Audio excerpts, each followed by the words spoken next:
Assalamualaikum warahmatullahi wabarakatuh. Oke, seperti biasa sebelum Mimin lanjutkan ceritanya, bantu dulu tekan tombol like dan berkomentar. Oke, tidak berlama-lama, kita unboxing saja. Bab 3861 sampai bab 3864. Ye Junlin memandang yang lain sambil tersenyum, dan tentu saja, reaksi mereka serupa. Makna Murong Wanxing sangat jelas. Batu naga adalah bahan mentah tempat terbaik, dan jauh lebih berharga dan langka dibandingkan urat naga biasa. Bahkan urat naga kecil pun tidak dapat menghasilkan batu naga. Bahkan urat naga yang diambil Ye Junlin terakhir kali tidak memiliki batu naga. Bisa dibayangkan betapa berharga dan langkanya batu naga. Dan bahan mentah berkualitas tinggi tersebut tidak dapat dikontrol dengan teknik penempaan biasa. Terus terang, bahkan jika seorang pandai besi biasa memiliki batu naga, dia tidak dapat menempa senjata yang tiada taranya, yang merupakan pemborosan sumber daya. Para anggota Sekte Ilahi Xingyu mempertanyakan keterampilan pandai besi mereka sendiri. Ayo kita lakukan ini, bawakan aku beberapa bahan mentah yang dimiliki sekte ini.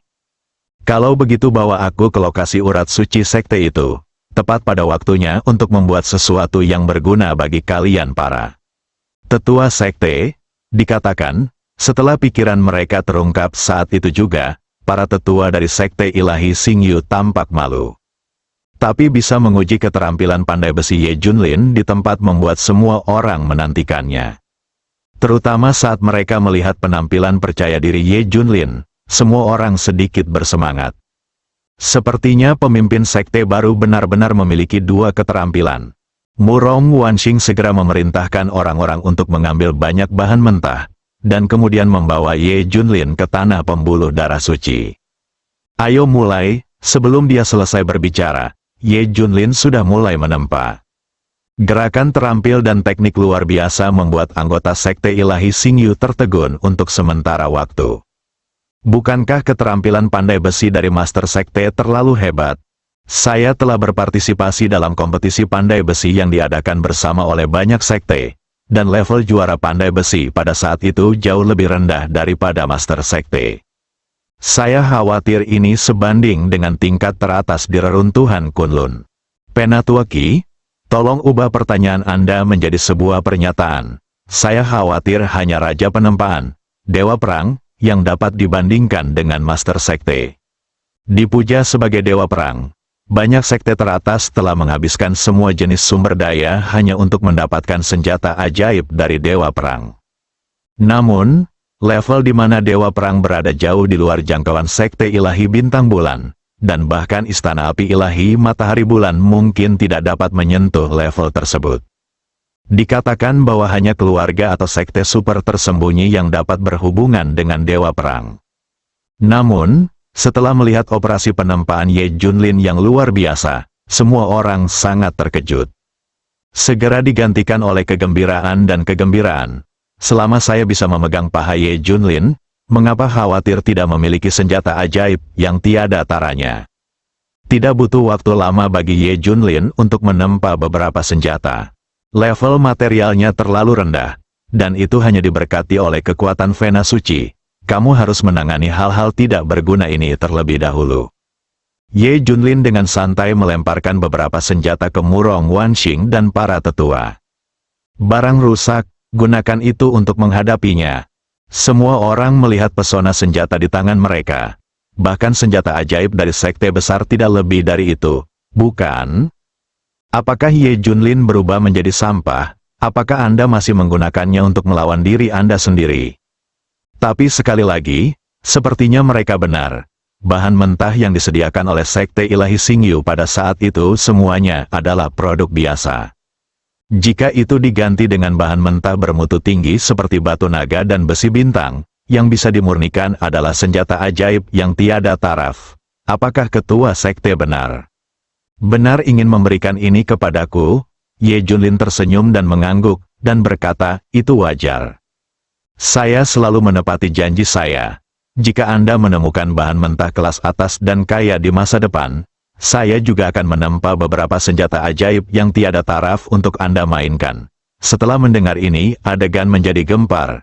Terima kasih, Master Sekte, atas hadiahnya. Master Sekte itu perkasa dan mendominasi. Keterampilan menempa Master Sekte berada pada puncaknya. Pejabat senior dari Sekte Ilahi Xingyu memang sangat bersemangat.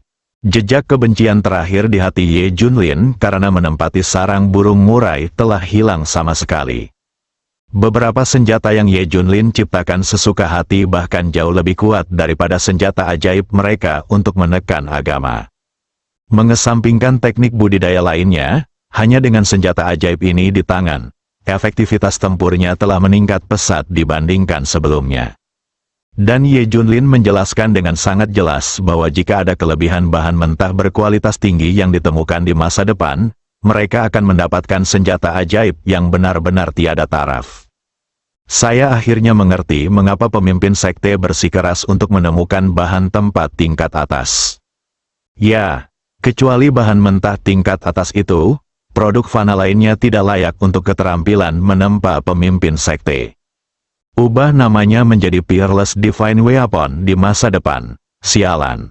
Hei, nama Penatua Chen agak arogan, tapi itu cocok dengan temperamen keterampilan pandai besi sang master. Ye Junlin sedikit geli saat melihatnya ini yang menurutnya sampah, jadi dicari-cari. Tapi ini juga sejalan dengan kepentingannya sendiri. Bagaimanapun, hanya dengan menggabungkan kebaikan dan kekuatan, Sekte Ilahi Xingyu dapat dikontrol dengan lebih baik. Sekarang tampaknya para pemimpin inti sekte ini tidak memiliki keluhan di hati mereka. Selama mereka berdiri teguh, situasi seluruh sekte akan sangat stabil. Tepat ketika Sekte Ilahi Xingyu sedang asyik mendapatkan senjata ajaib, tiba-tiba ada kabar dari seorang informan. Melapor kepada ketua sekte, kami telah menerima berita terbaru. Situ Wanli, penguasa Istana Api Ilahi Bulan Matahari, telah memerintahkan ratusan sekte untuk melakukan pencarian menyeluruh. Ada juga beberapa orang kuat dari Matahari Bulan Akademi Api Ilahi yang telah tiba di cabang terluar dari Sekte Ilahi Bintang Bulan. Dikatakan bahwa saya di sini untuk menyelidikinya. Haruskah para murid dari cabang tersebut melawan? Biarkan ketua sekte yang memutuskan. Ye Junlin merenung sejenak, lalu berkata sambil tersenyum. Gunakan saja untuk menguji ketajamannya, tolak, biarkan orang-orang itu masuk, saya akan pergi dan menangani mereka secara pribadi. Ya, eyeliner kembali ke Subruder dengan memesan. Ye Junlin berkata dengan sungguh-sungguh, kalian tetap di sini untuk menjaga sekte, dan aku akan menyingkirkan orang-orang yang tidak tahu apakah harus hidup atau mati. Setelah mengatakan itu, Ye Junlin secara acak mengambil pedang panjang yang baru ditempa dan bergegas menuju api ilahi matahari dan bulan secepat yang dia bisa. Pada saat yang sama, tim yang terdiri lebih dari 30 orang berbakat dari Akademi Api Ilahi Sun Moon sedang bergegas dengan agresif. Tampaknya Sekte Ilahi Xingyu mungkin bukan pembunuhnya, mereka tidak berani melawan sama sekali. Sekte Ilahi Xingyu tidak akan berani menghentikan kita bahkan jika itu memberi mereka 10.000 keberanian. Kepala istana mendapat perintah dan harus mencari tahu beberapa informasi pasti, kalau tidak kita tidak akan bisa berkomunikasi sama sekali.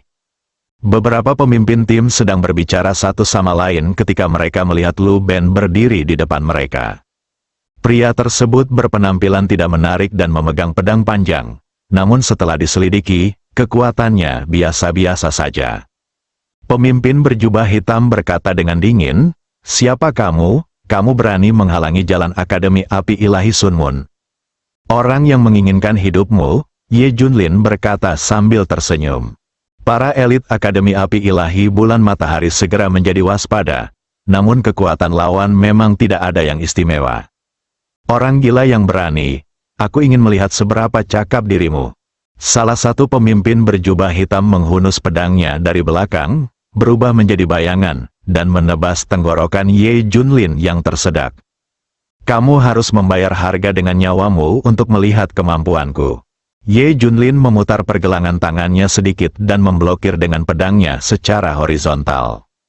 Nyaring, suara logam yang tajam terdengar. Pedang di tangan elit berjubah hitam langsung dipotong. Namun, Kekuatan pedang panjang Ye Junlin tidak berkurang saat dia terus menyerang titik vital pemimpin berjubah hitam itu. Pemimpin berjubah hitam itu terkejut dan tertegun, tidak bisa mengelak. Garis darah muncul di kehampaan, dan kepalanya berada di tempat yang berbeda dalam sekejap. Bahkan sebelum dia sempat bersenandung, tubuh itu jatuh ke tanah. His, ada serangkaian suara terengah-engah di tempat kejadian. Pemimpin berjubah hitam itu menduduki peringkat 5 besar dalam tim, tapi nyawanya direnggut oleh pedang lawan. Kesenjangan kekuatan yang begitu besar secara langsung membuat para jenius dari Akademi Api Ilahi Sun Moon merasa luar biasa. Semuanya, hati-hati, lawan memegang senjata ajaib yang tiada taranya. Kamu tidak mungkin salah, kalau tidak Teng Fei tidak akan pernah mati. Bunuh dia dan rebut senjata ajaib itu. Dengan cara ini, meskipun kita tidak dapat menemukannya pembangkit tenaga listrik misterius, kita bisa kembali dan mengklaim pujian. Para jenius dari Akademi Api Ilahi Sun Moon menatap tajam ke arah pedang di tangan Ye Junlin. Ibarat serigala yang sudah beberapa hari lapar, hampir ngiler saat melihat sepotong daging gemuk.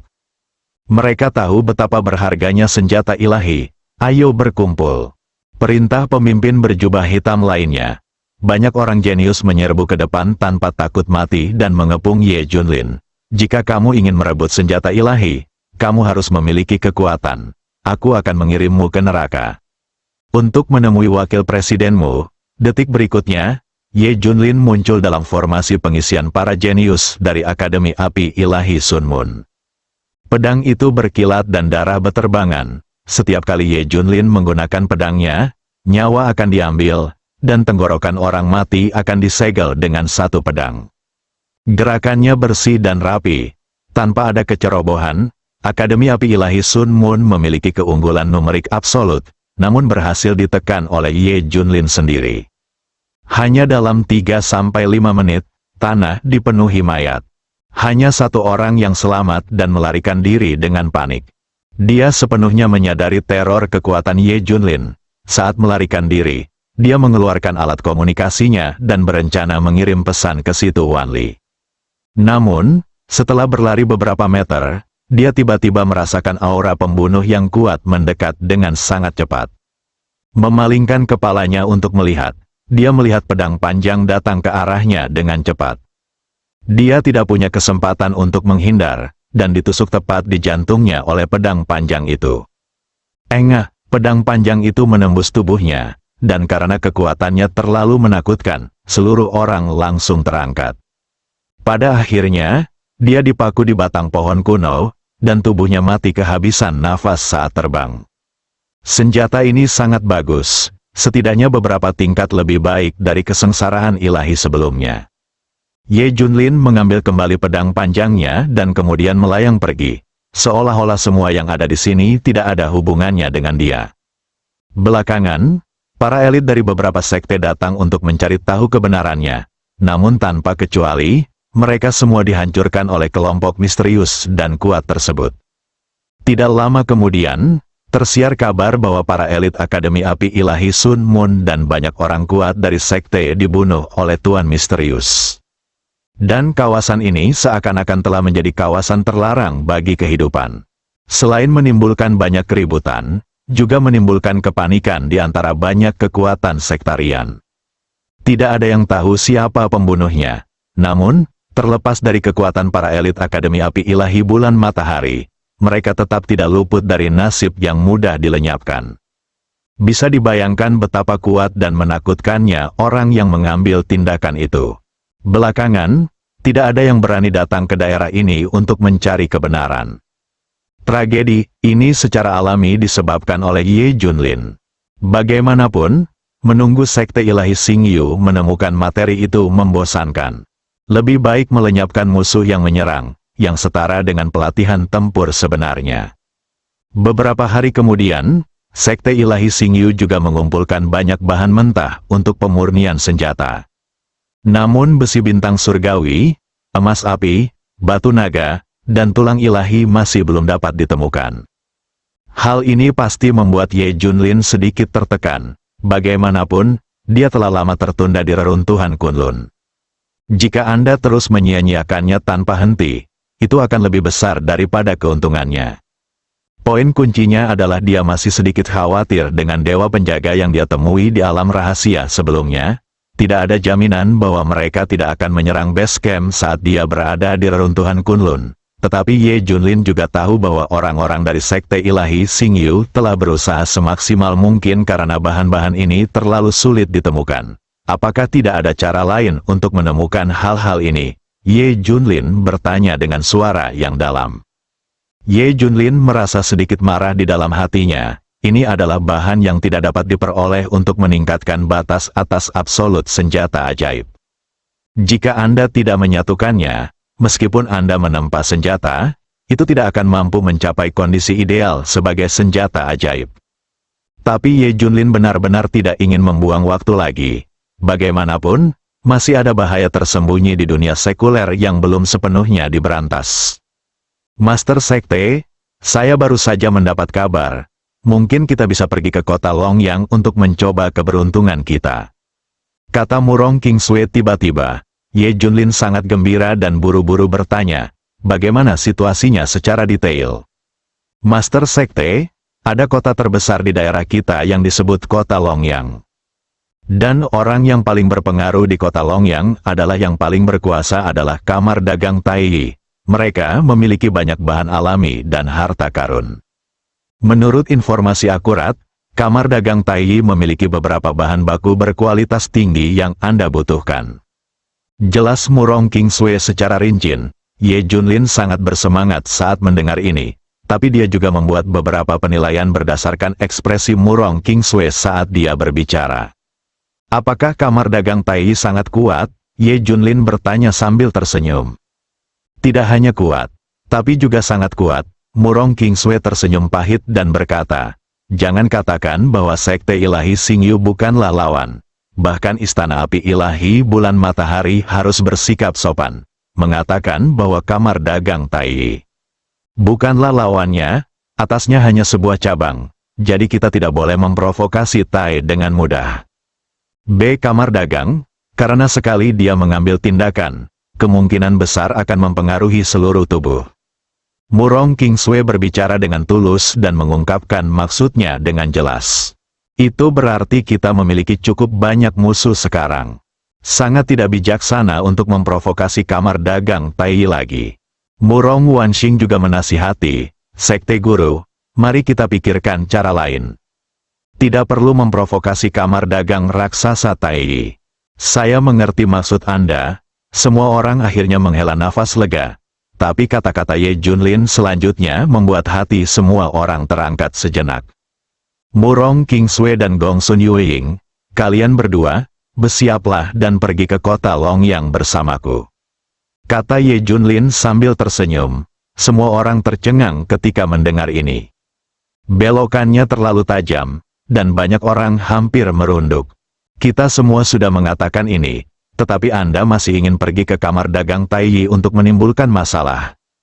Mengetahui ada harimau di pegunungan, mengapa tidak pergi ke pegunungan harimau?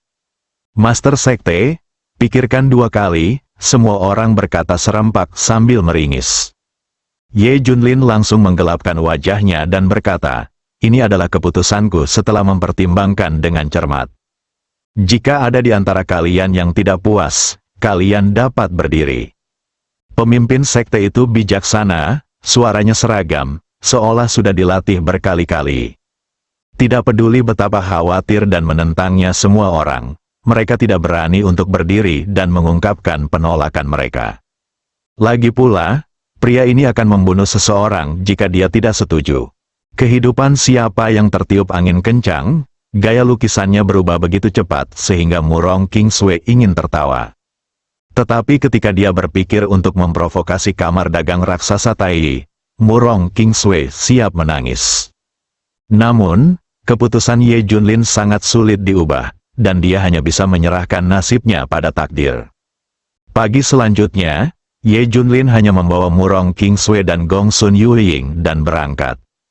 Mereka bertiga melakukan perjalanan dengan cepat, dan hanya butuh 5 hari untuk tiba di luar gerbang kota Longyang. Masih ada 2 atau 3 mil jauhnya dari kota sebenarnya, dan tembok kota yang tinggi sudah terlihat jelas. Dilihat dari kejauhan, tembok kota saja tingginya lebih dari 10 kaki. Selain itu, Ye Junlin dapat dengan jelas merasakan fluktuasi energi yang kuat saat energi formasi pertahanan beredar di tembok kota. Setelah energi pertahanan ini diaktifkan, itu dapat dibandingkan dengan alam rahasia. Ye Junlin menghela nafas dalam hatinya.